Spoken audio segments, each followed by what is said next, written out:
আজকে সিয়ারির জন্য কি কি রান্না করলাম বন্ধুরা দেখেন, এখানে আছে ফুলকপি, লাল শাক কেটে নিয়েছি, এখানে আছে পাকা টমেটো, ফুলকপি দিয়ে রান্না হবে।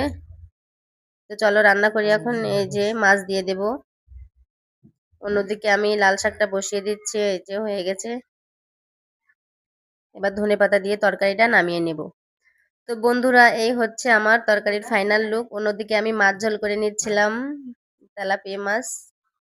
এটা একটা ঝোল হবে, যে প্রায় হয়ে এসেছে। আমি অন্যদিকে ভাত বসিয়ে দিয়েছিলাম, ভাতে বলক এসে গেছে। আমি আরেকটা সবজি রান্না করব, শালগম দিয়ে আলু দিয়ে পালং শাক।